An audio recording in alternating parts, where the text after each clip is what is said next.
우리 두 장로님들, 거의 우리 두 장로님하고 이제 한 목사님밖에 없어요. 지금 저 그리고 우리 두 장로님을 포함해서 여러분들에게 하시는 말씀이에요. 그러니까 오늘 바리새인들과 율법학자들에게 책임 전가를 또한 하지 않기를 바라요. 정말 이 말씀은 예수님이 내 자신에게 하시는 말씀이라 생각하시고 여러분들이 같이 하나님의 말씀을 나누기를 원하는데, 이스라엘에 3대 정파가 있었다고 그랬죠. 바리새파, 사두개파, 에세네파.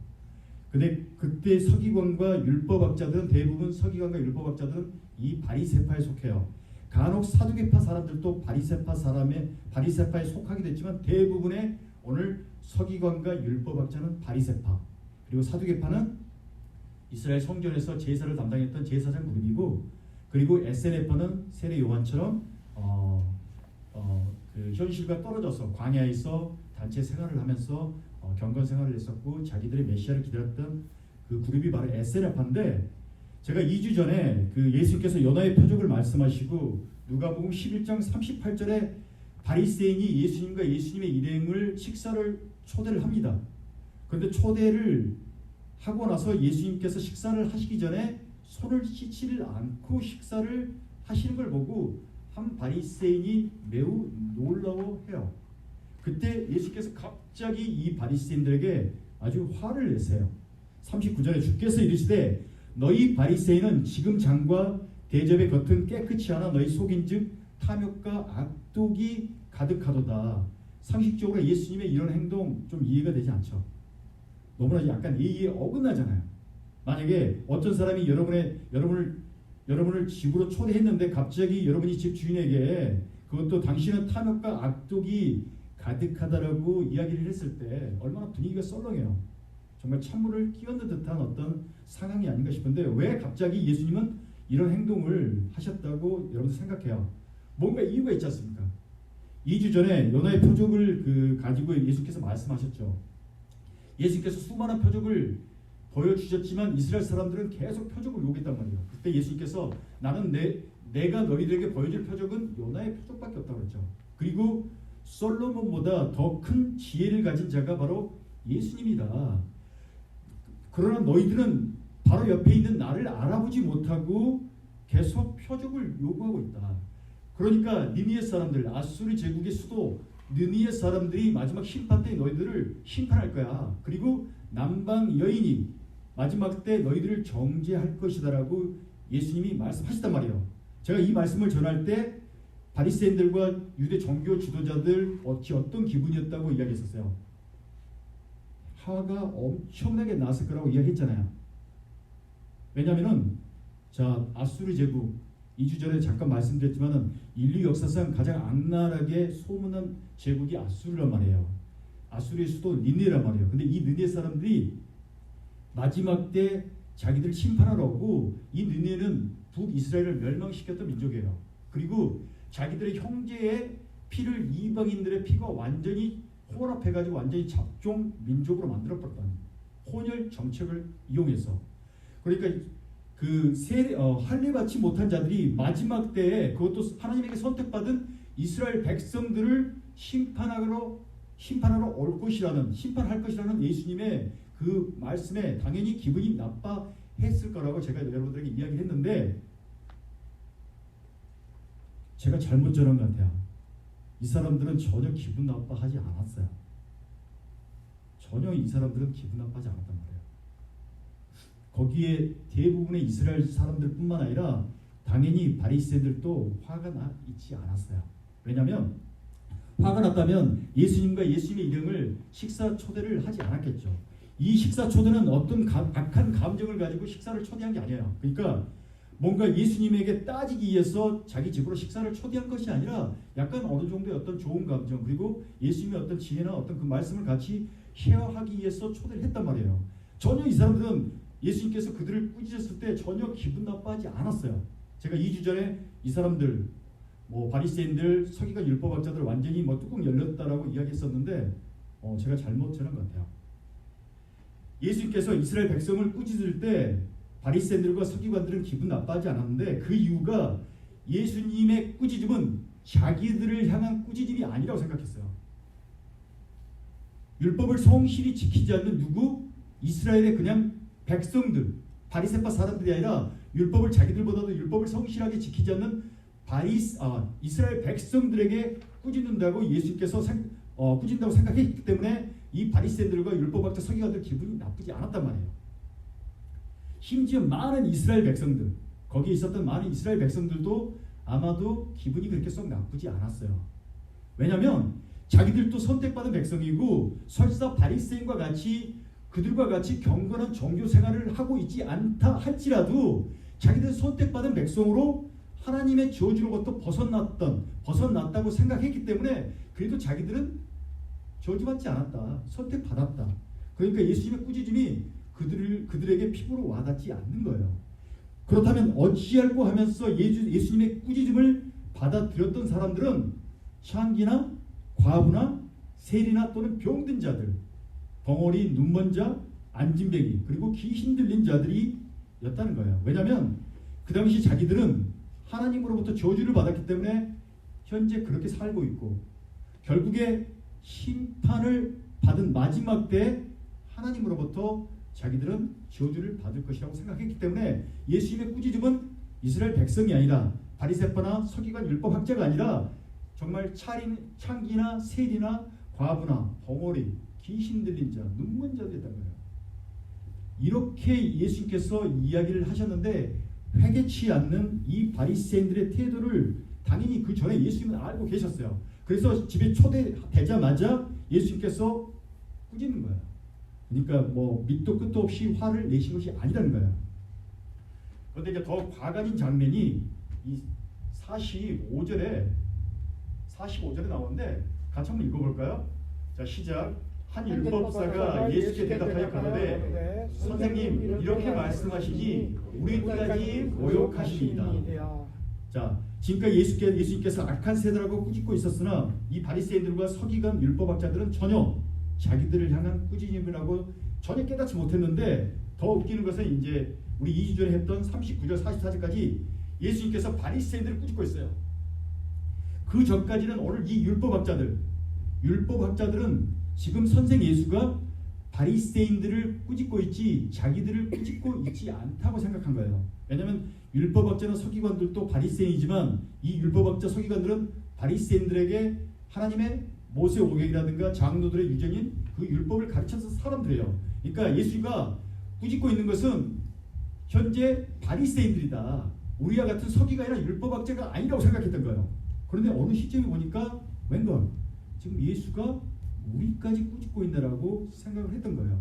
그래서 지금 예수께 지금 우리까지 지금 당신 지금 선생님 우리까지 지금 모욕하고 있지 않습니까? 라고 지금 이야기하는 거예요. 이게 바로 그 우리 인간의 정말 추한 모습이래요. 추한 모습. 그러니까 저는 어쩔 때 간혹 제 자신도 마찬가지지만 정말 이 본래 같은 이 인간들을 구원해 주시기 위해서 이 땅에 오셔서 정말 죽으신 예수님이 어쩔 때는 이해가 되잖아요. 솔직히. 그런데 이런 본래 같은 바리새인과 율법학자들은 오늘날 교회에 다니는 많은 사람들과 장로님이나 또는 목사님들이란 말이에요. 말씀으로 그리고 성령님의 탄식함으로 강하게 지금 예수님께서 성령의 탄식으로 꾸짖고 있지만 교회 지도자들은 그 꾸짖음이 현재 나에게 꾸짖고 있다고 전혀 생각을 하지 못하고 있는 거예요. 지금 현재 율법학자나 서기관들처럼 통탄할 일이죠. 통탄할 일. 그러니까 꾸짖고 있는 사람은 내가 아니라 김 집사 아니면 김 장로 또는 김 목사라고 생각을 한다는 거예요. 그리고 이제 46절에 예수께서 같이 한번 읽어볼까요? 자, 시작. 화 있을진저 또 너희 율법교사여 지기 어려운 짐을 사람에게 지우고 너희는 한 손가락도 이 짐에 대지 않는도다. 율법교사들은 자기들은 손가락 하나 움직이지 않고 바리새인들에게 무거운 짐을 주는구나. 그것을 지키기 위해서 이 바리새인들은 너무너무 힘들다. 현재 저는 이스라엘 가보지 않았지만은 이스라엘에 가보신 분들의 말에 의하면 안식일날 엘리베이터의 벨을 누를 수 없잖아요. 엘리베이터의 벨을 누르면 안식일 위반이 되기 때문에 안식일날은 자동적으로 매 층마다 이렇게 엘리베이터가 열리고 닫힌다고 그래요. 근데 만약에 어떤 사람이 10층에서 1층으로 내려가려고 할 때 10층 이상까지 엘리베이터가 오지 않으면 누군가 엘리베이터 벨을 눌러야 되잖아요. 그때 누군가 오기만을 기다릴 수밖에 없고 계속 누가 오지 않을 경우 계단을 이용해서 내려간다고 해요. 그 일산 제작 광성교회 김한성 목사님 그러는데 당신이 이제 30대 초에 이제 목사 안수 받고 이제 부목사 시절에 서울에 있는 꽤 큰 교회의 그 부목사로 재임을 했는데 그 교회는 매년 초에 전도사님들 포함해서 모든 목사님들이 이렇게 금식 기도원에 들어간다고 해요. 한 일주일 동안. 그래서 이제 담임 목사를 포함해서 한 10명의 목사님들이 이제 그 강화도에 금식 기도원에 간다고 하는데 중요한 것은 부목사님들과 전도사님 내려놓고 담임 목사님은 그냥 간다고 그래요. 담임 목사님 가고 너희들은 일주일 동안 열심히 금식하고 오라고 그리고 그분들을 이제 내려놓고 이제 담임 목사님은 간다고 그래요. 얼마나 배가 고파요. 배고프면 솔직히 기도 안 나와요. 뭔가 그래도 이렇게 맨 정신에 기도할 수 있지 너무 배고프면은 앉아 있지도 못한단 말이에요. 그러니까 이 목사님이 솔직한 고백이 정말 기도를 하고 싶어도 할 수가 없다는 거예요. 너무 배고프고 힘이 드니까 그러니까 어떻게 시간만 좀 빨리 금요일까지 가기만을 바라는 거. 어떤 때는 또 이렇게 담임 목사님이 너무 이렇게 큰 어떤 부담을 또 목사님들에게 또는 전도사님들에게 또 주지 않았나 그런 생각을 하는데 요즘 강단에서 그 하나님의 말씀의 선포가 권위를 잃어버리고 있는 것은 목사님 자신도 선포 말씀에 따라서 살지 않는 위선의 모습 때문이 아닌가 싶어요. 그러니까 자기들도 지키지 못하면서 지켜야 할 무거운 짐들을 교인들에게 주고 자기는 경건한 척 위선의 모습을 가지고 있지 않나. 근데 저는 뭐 확실히 말씀드릴 수 있는데 제가 강단에서 선포되는 말씀에 따라서 절대로 저는 살지를 못해요. 제가 그렇게 살 수 있다고 말하는 것 자체도 저의 교만이고 저도 성령님에게 매 순간 매일매일 정말 도움을 위해서 기도하지만 그럼에도 불구하고 넘어지는 나의 모습에 정말 실망스러울 때가 한두 가지 아니에요. 지난 목요일 날도 회사에서 약간 좀 또 잘난 척을 한 거예요. 하고 나서 너무너무 또 잘난 척 또 한 거예요. 그럼 그 겸손이 안 돼요. 그게 불쑥불쑥 튀어나온단 말이에요. 그러면서 정말 하찮은 인간이구나. 이렇게 겸손하지 못하고 아직도 교만에 아주 하늘에 꽂혀있는 저의 모습을 보면서 실망한 게 한두 번이 아니란 말이에요. 예수님의 십자가의 은혜가 아니면 절대로 구원을 받을 수 없는 사람이 바로 저예요.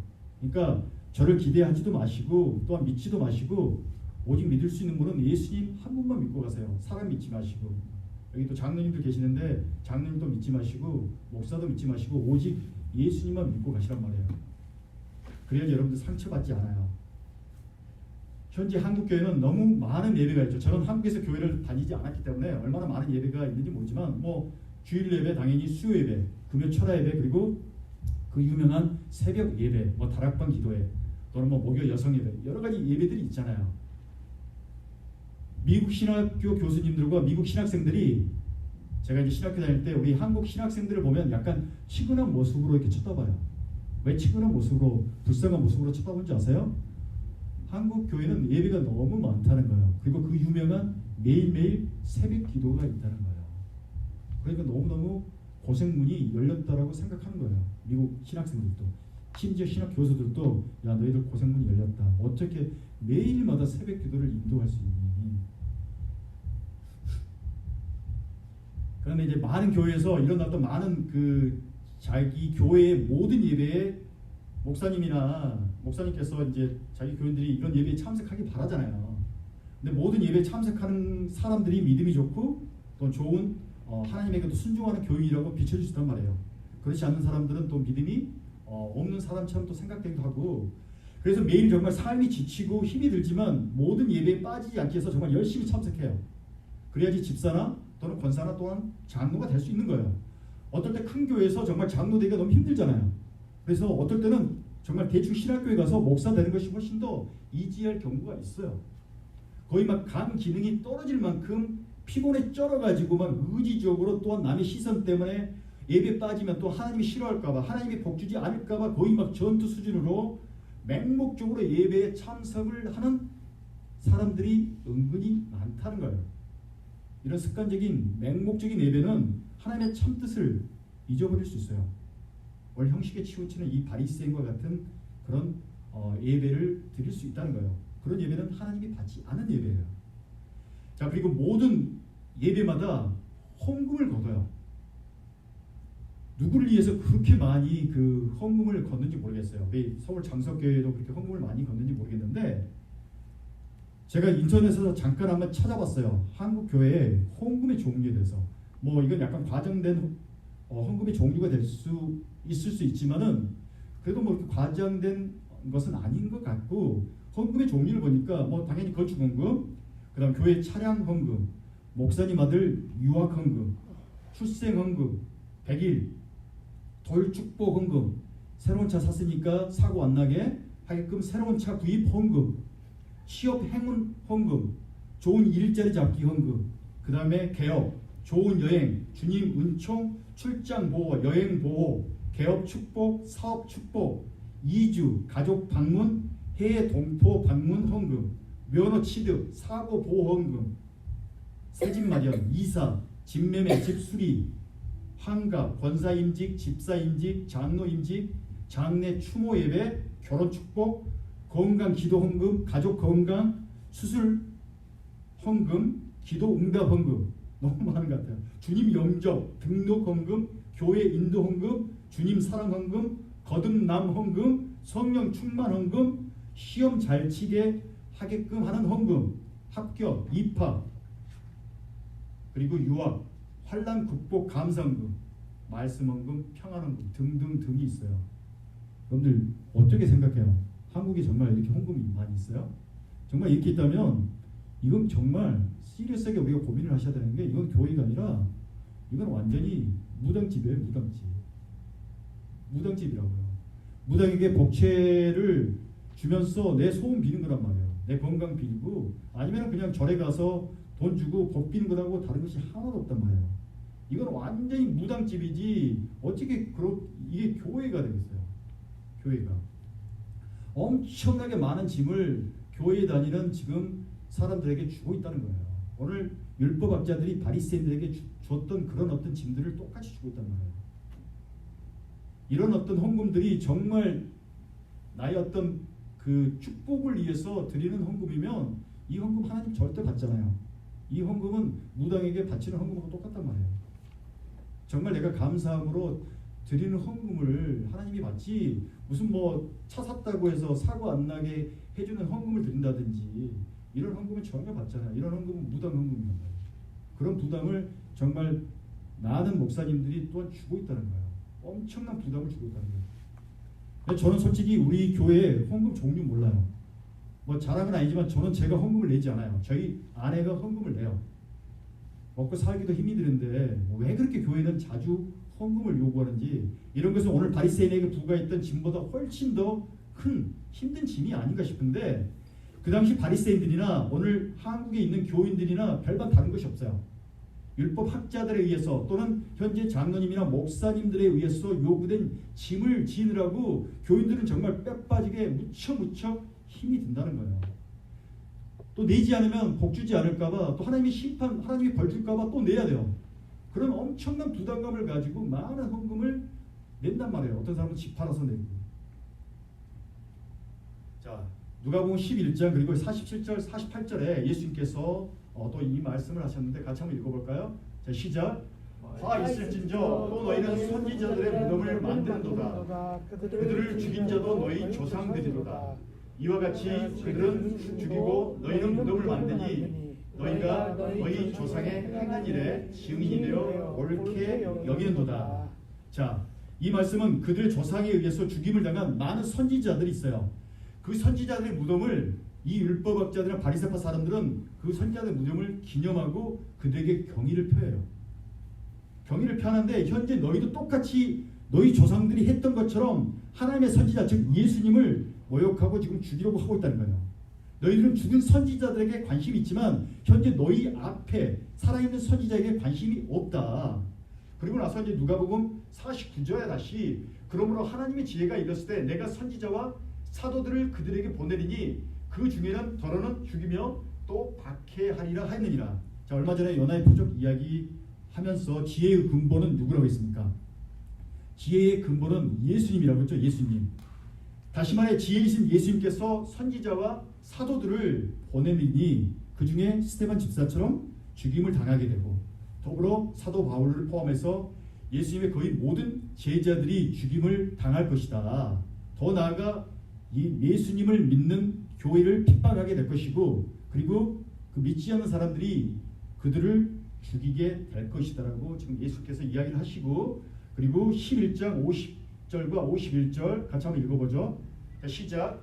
창세 이후에 흘린 모든 선지자들의 피를 이 세대가 담당하되 곧 아벨의 피로부터 제단과 성전 사이에서 죽임을 당한 사가랴의 피까지 하리라. 내가 너희에게 이르노니 과연 이 세대가 담당하리라. 아벨의 이야기는 그 창세기 4장 1절 10절의 말씀으로 하나님께서 가인의 제사는 받지 않으시고 아벨의 제사를 받았죠. 그로 인해서 가인이 완전히 화가 나가지고 아벨을 죽였단 말이에요. 어떻게 보면 아벨은 예수님의 어떤 죽음이나 어떤 예표인데, 그리고 여기 두 번째 사가랴는 사가랴에 대한 여러 주장이 있어요. 가장 설득력 있는 주장은 이 역대하 24장 20절 22절에 나온 이 사가랴에 대한 이야기인데, 이 하나님의 신이 제사장 여호야다의 아들 사가랴를 감동시키심에 저가 백성 앞에 높이 서서 저희에게 이르되 여호와께서 말씀하시기를 너희가 어찌하여 여호와의 명령을 거역하여 스스로 형통치 못하게 하느냐 하셨나니 너희가 여호와를 버린 거로 여호와께서도 너희를 버리셨느니라 하니라. 자, 이 스가랴 선지자가 요아스 누구죠? 요아스 왕하고 그 제사장들에게 이 하나님의 말씀을 선포를 할 때 이 사가랴 선지자를 돌로 쳐서 죽였단 말이에요. 그러니까 그 현재 우리가 사용하는 성경은 구약의 마지막이 말라키죠. 근데 지금 그 당시 유대 사람들이 사용했던 성경의 마지막은 말라키가 아니라 이 역대하예요. 역대하. 그러니까 그 구약의 처음 창세기, 구약의 처음과 구약의 마지막 선지자 아벨과 사가랴를 통해서 이스라엘은 하나님이 보내신 선지자들을 죽였다고 말씀을 지금 하고 있는 거예요. 그런 처벌을 너희 세대가 담당하게 될 것이다라고 이야기를 하는 거예요. 자, 이 세대, 예수님 당시 이 세대는 하나님이 보내신 예수님을 죽인 믿지 않는 세대를 지금 이야기하는데, 예수님 죽고 나서 AD 70년에 노마 티투스 장군에 이어서 예루살렘 성전 남쪽 벽인가요? 조금 남겨두고 예루살렘 성전은 완전히 무너졌단 말이에요. 그리고 수많은 이스라엘 백성들이 거의 도륙당했어요. 도륙당해. 그리고 이 계기로 이 바리새파나 율법학자들은 역사 속으로 사라진단 말이에요. 그 이후에 이제 디아스포라에 그 전에도 이집트나 다른데 그리스나 로마에 살았던 이스라엘 사람들도 많지만, 이 사건을 계기로 완전히 이스라엘 사람들은 전 세계적으로 흩어지게 되는 결과를 나타나게 되는데, 또한 종말론적인 입장에서 볼 때 예수님을 믿지 않고 끝까지 성령을 거부한 사람들의 세대는 결국 이와 같이 심판을 받을 것이라고 예수님께서 지금 경고를 하고 계시는 거예요. 그리고 나서 누가복음 11장 52절에 같이 한번 읽어볼까요? 시작. 화 있을지저 너희 율법교사여 너희가 지식의 열쇠를 가져가서 너희도 들어가지 않고 또 들어가고자 하는 자도 나가느니라 하시니라. 자, 여기서 키는 무엇을 의미합니까? 키는 성경의 해석을 이야기하는데, 율법학자들에 의한 성경의 해석이 올바른 해석입니까? 아니면 잘못된 해석입니까? 잘못된 해석이에요. 그런 잘못된 해석의 결과로 그들이 가르치고 있는 이 바리새인들은 어떻게 된다고요? 구렁텅이에 빠진다. 구원의 길로 들어가지 못하고 하나님으로부터 완전히 멀어지게 되는 그런 결과를 초래한다는 거예요. 그러니까 예수님께서 정말 너희들이 사람에게 무거운 짐을 주는 것도 괜찮아. 그래, 예배 많아도 괜찮아. 헌금 많아도 괜찮아. 너희 조상들이 죽였던 선지자들의 무덤을 짓고 기념하는 거 it's okay. 그런데 가장 너희들이 하지 못할 것, 정말 가장 무서운 것은 너희들의 잘못된 가르침과 인도함이에요. 맹인을 어떻게 인도할 수 있어요? 둘 다 구렁텅이로 떨어지게 되는 거예요. 제가 목사 안수를 받고 나서 제가 하나님에게 어떻게 제가 기도를 하신지 아세요? 하나님, 드디어 저를 지옥으로 보내려고 하시니까, 그것도 완행 열차도 아니고 정말 급행 열차를 태워가지고 나를 왜 이렇게 지옥으로 빨리 보내려고 하시니까라고 기도했어요. 좀 이해가 안 되죠. 어떻게 목사가 믿음이 없이 그렇게 하나님한테 이야기를 했다는데, 예수님께서 공생의 기간 동안 오늘 말씀도 포함해서 가장 명렬하게 논쟁을 했던 그룹이 바리새파, 특히 오늘 서기관과 율법학자들이에요. 가장 명렬하게 꾸짖었던 그룹들이 이 서기관과 율법학자인데, 이 서기관과 율법학자는 현재 목사님과 신학 교수들이란 말이에요. 예수께서 그들을 독사의 자식, 저주를 받을 것이다, 너희들은 지옥 갈 것이다라고 명렬하게 꾸짖었던 사람들이 현재 목사님이나 신학 교수란 말이에요. 그러니까 자기들의 잘못된 가르침과 인도로 인해서 이스라엘 사람들을 천국이 아닌 지옥으로 보내고 있기 때문에, 그러니까 만약에 우리 교회도 뭐 이렇게 큰 교회는 아니지만 제가 만약에 잘못 인도를 하면 어떻게 돼요? 잘못 인도를 한다는 것은 나의 믿음이 뭔가 something wrong, 나의 믿음이 잘못됐다는 것은 나도 구원을 받지 못한다는 거예요. 그리고 여러분들도 그에 대한 영향을 받을 수밖에 없어요. 그런 거룩한 부담감 때문에 제가 하나님에게 왜 저를 그것도 완행 열차도 아니고 정말 급행 열차를 태워가지고 나를 지옥에 보내십니까? 라고 제가 정말 감사하기보다는 정말 하나님에게 정말 하소연했던 그런 때가 있었어요. 한국 신학교는 저는 잘 모르겠어요. 미국에도 많은 신학교들이 있어요. 근데 대부분의 신학교들이 자유주의의 영향을 받아가지고, 그러니까 성경을 하나님의 말씀으로 인정하기보다는 하나의 어떤 종교나 하나의 어떤 문학적인 어떤 책으로 생각하는 신학교들이 많단 말이에요. 그래서 이제 그 어느 정도 믿음을 가지고 이제 어느 학생이 이제 신학교 온단 말이에요. 그래서 교양 과목을 들어야 돼요. 그 교양 과목이 뭐 종교학에 대한 교양 과목들인데, 그런데 이 성경을 초등학교부터 성경을 가르치는 이 교수 자체가 하나님을 믿지 않아요. 성경을 믿지 않는단 말이에요. 당연히 성경을 애곡해서 가르칠 수밖에 없어요. 당연히 예수님의 신성 부인해요. 이렇게 한 학기 수업 마치고 나면 어느 정도 믿음이 있었던 이 신학생들, 미국 신학생들 완전히 무신론자로 완전히 바뀌어버려요. 그래도 어떻게 해요? 신학교 입학했잖아요. 졸업해야 되잖아요. 직장 잡아야 되잖아요. 그러면 교회 직장 잡고 또 목사가 된단 말이에요. 얼마 전에 제가 이야기했듯이 20년 전에 미국에서 설문조사했는데 48%가 예수님의 부활, 목사님들을 설문조사했는데 48%가 예수님의 부활 믿지 않는다고 설문조사에 답했단 말이에요. 신학을 공부하는 목사들이 성경을 그래서 어떻게 가르쳐요?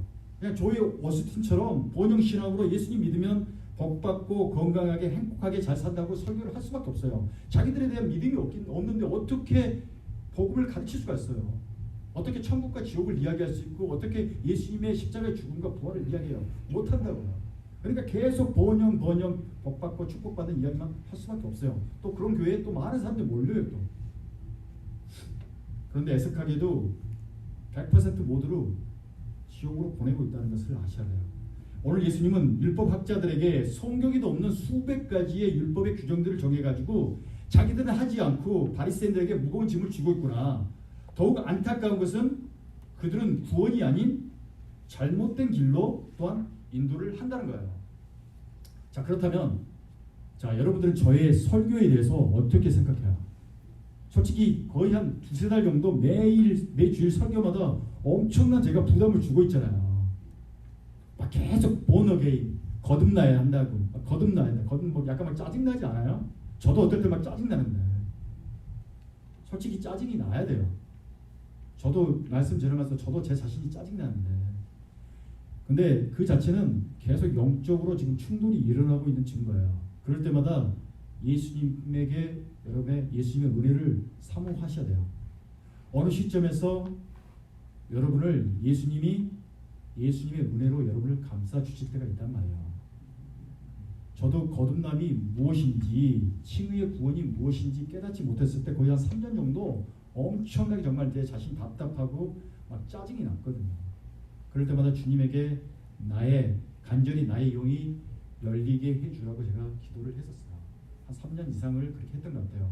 근데 어느 순간에 예수님께서 찾아오셔서 저의 영을 열려주셨단 말이에요. 그게 바로 거듭남, 즉 구원을 받은 하나님의 자녀가 되는 거예요. 그냥 대다수의 교회에서 설교하는 것처럼 대충 그냥 교회 다니고 대충 예배 드리고 대충 헌금하고 그냥 세례 받으면 구원을 받는다고 하면 되지 왜 계속 힘들게 거듭나야 된다고 줄기차게 이야기를 하는 것인가. 솔직히 이런 설교 무척 언짢고 답답하고 거북스러웠어요. 저희 아내도 어떨 때는 되게 짜증난대요. 이런 부담감은 근데 현재 바리새인들에게 주어진 부담과 같은 부담일 수 있어요. 그런데 큰 차이점이 있는데 율법학자의 가르침은 구원을 가져다주는 가르침이 아니라는 거예요. 하나님으로부터 멀어지는 가르침이에요. 그렇다면 저의 말씀은 어때요?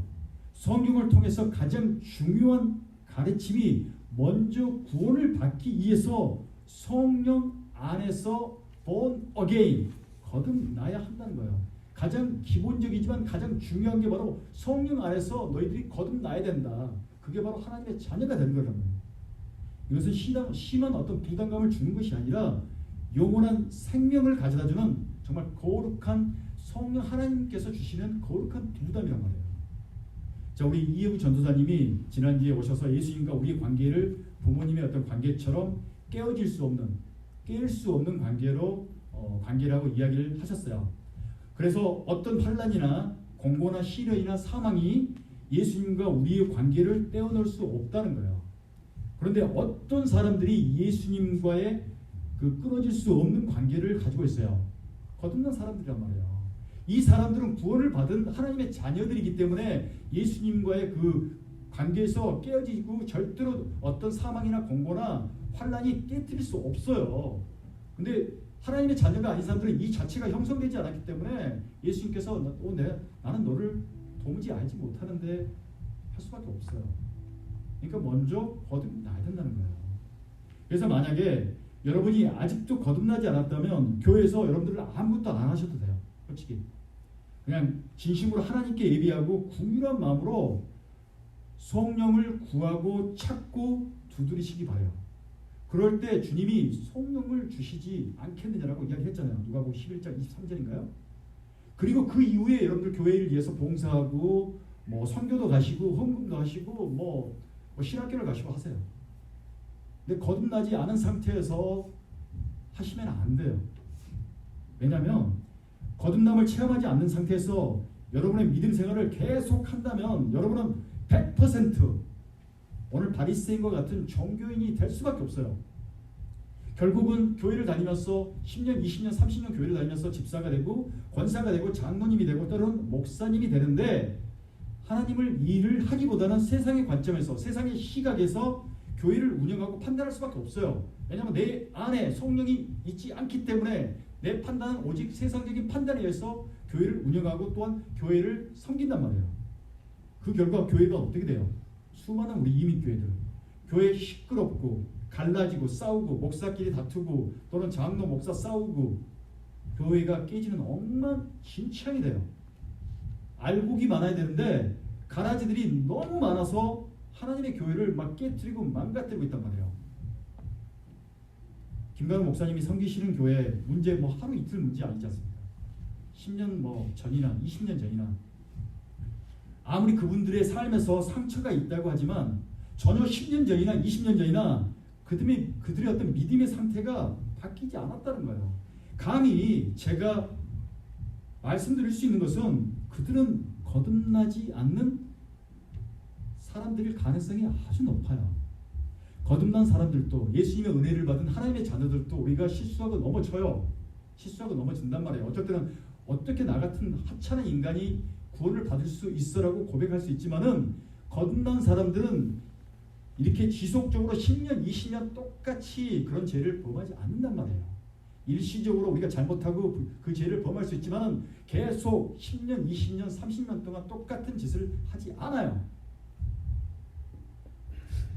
10년, 20년 다투지 않는단 말이에요.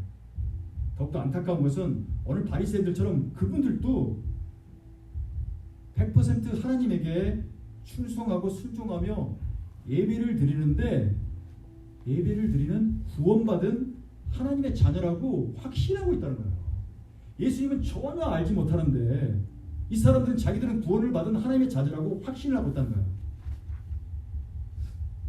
정말 그들의 영이 열려야지 이해가 되는데 영이 열리지 않기 때문에 어떻게 교회를 세워나가고 세워나가야 하는지 알지를 못해요.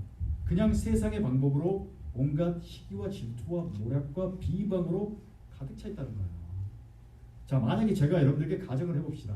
저도 정말 이렇게 설교하는 게 너무 싫은데 그냥 이런 식으로 제가 여러분들에게 설교를 한다 생각해봐요. 제가 여러분들에게 자 오늘 바리새인들과 율법학자 같은 윗선의 모습을 버리고 자 여기 계신 우리 모두는 예수님의 가르침에 순종하고 세상의 빛과 소금의 역할을 감당하는 우리 모두 그리스도인이 됩시다. 그러면 여러분들 아멘 할 수 있어요. 그렇죠? 우리 바리새인들과 같이 율법학자 같이 살지 맙시다. 세상의 빛과 소금의 역할을 감당하는 크리스천이 됩시다 하면은 아멘 할 수 있단 말이에요. So what? 그렇다고 바뀝니까? 거듭나지 않았다면 절대로 바뀌지 않아요. 여러분들이 10년, 20년, 30년, 100년을 아멘 했다가 하더라도 여러분의 거듭남 체험이 없으면은 성령이 여러분의 영이 있지 않기 때문에 아멘 하고 있지만 똑같단 말이에요. 바리새인과 율법학자처럼 똑같이 고백한단 말이에요. 그게 인간의 죄는 본성이에요. 그래서 이와 같은 사람들이 거듭나지 않는 상태에서 교회를 다니면서 세월이 지나면서 어느덧 집사가 되고 권사가 되고 장로가 되고 목사님이 될 수 있단 말이에요. 결국에는 오늘 바리새인과 같은 경건을 가져간 윗선의 모습으로 가득 찬 종교인이 되어 있을 거예요. 결국에 이런 사람들은 교회를 분란을 일으키고 싸우고 시기 질투하고 하나님의 교회를 망가뜨릴 수밖에 없어요. 성령이 없는데 아담의 원조로부터 악한 죄된 원속으로 가득 찬 사람들이 모여 있는데 어떻게 하나님의 교회가 세워지겠어요? 결국엔 이들은 알곡이 아닌 가라지로 불에 태워 버린다는 것을 저뿐만 아니라 여러분들도 정말 명심하셔야 돼요. 예수님께서 가장 무섭게 경고하는 게 바로 우리 수민이나 우리 소영이는 아직 이제 복음이 아무것도 몰라요. 복음이 아무것도 모르기 때문에 괜찮은데 수민이나 우리 소영이도 20년, 30년 이런 식으로 교회를 다니다 보면 어느 정도 권사가 될 수 있어요. 나중에 수민이나 소영이 남편도 장로님이 될 수 있고 또한 목사가 될 수 있어요. 근데 어느 순간에 자기가 정말 예수님을 하나님의 은혜로 자기가 on again 하지 않는 상태에서 그렇게 되면은 똑같이 바리새인과 율법학자나 서기관이 될 수밖에 없어요. 이런 자들에게 결코 천국이 허락되지 않는다는 것을 오늘 예수님이 이 말씀을 통해서 정말 경고하는 거예요. 그래서 저는 항상 이 예수님의 그 말씀을 통해서 항상 두려워요. 믿음이 없어도 두려운 게 아니라 구원의 확신이 없어도 두려운 게 아니라 정말 이 세상에서 내 생일 마감할 때까지 정말 어찌할 거라는 마음으로 믿음의 표대를 향해서 나 혼자 하는 게 아니라 내 안에 있는 성령 하나님께 같이 하면서 이렇게 나는 안 되구나. 나는 정말 안 되구나. 이럴 수밖에 없는 죄인을 예수님의 십자가의 보혈의 능력의 힘으로 그 능력으로 나를 구원해 주셨구나. 그런 어떤 감사하는 마음으로 우리가 예배드리고 우리의 삶을 살아가셔야 돼요. 그러기 위해서는 먼저 우리가 거듭나야 돼요. 그러니까 이걸 제가 말씀을 안 하려고 해도 결국에는 거듭나면서 막혀버려요. 아무리 바리새인처럼 살지 맙시다, 율법학자처럼 살지 맙시다 해도 여러분 자체가 born again 하지 않으면은 풀리지가 않아요. 결국에는 똑같이 가라지로 불에 태워서 버려진다는 것을 정말 명심하셔야 돼요. 예수님은 사랑의 하나님이기도 하지만은 공의의 하나님이에요. 사랑의 관계에서 벗어날 때 심판을 주신다는 것 또한 명심을 하셨으면 좋겠습니다. 아멘. 오늘 제가 이제 이런 말씀을 할 것을 예상을 하고 나서 그래서 많은 사람들이 이렇게 보이콧하면서 빠져버리는지 모르겠는데 저는 이제 이 말씀을 준비하면서 우리 장로님도 계시지만은 저에게 주시는 하나님의 말씀이에요. 솔직히 정말 목사님들한테 주는 말씀이거든요. 근데 저 자신도 항상 깨어있지 않으면 나는 아니지, 나는 아니겠지라고 생각할 수 있어요. 뭐 나 풀타임 직장 생활하면서 예수님 믿고 또 신학교 졸업하고 목사 되고 풀타임 생활을 함에도 불구하고 정말 나는 최선 다해서 이렇게 섬기고 정말 헌신해서 하는데 내가 뭐 나 정도면 뭐 진짜 뭐 구원받지 않겠어? 나는 뭐 하나님의 사랑을 받지 않겠어라고 생각하는 자체가 교만이 들어간 거예요. 그래서 우리 모두가 정말 오늘 말씀을 생각하시면서 결국에는 정말 내가 아직도 나의 영이 열리지 않았다면 하나님께 정말 내 영혼이 은총 입기를 원합니다라고 우리가 기도를 하셔야 돼요. 기도를 하셔야 돼요. 저는 그 기간이 그래도 한 3년 반 정도 정말 너무너무 답답했어요. 그게 뭐야? 거듭난다는 게 뭐야? 아니 나 세례 받고 방언도 받았고 신기한 체험도 했는데 그게 거듭난 게 뭐냔 말이야. 그 영이 열리기까지 한 3년 반 정도 저 자신도 너무너무 답답했고 그렇지만 그래도 하나님께서 깨달을 수 있는 은혜를 주셨어요. 자, 오늘 말씀 생각하시면서 우리 내 영혼이 은총 입어 찬양하시면서 오늘 또 하나님께 또 헌금 예물 드리는 시간 갖겠습니다.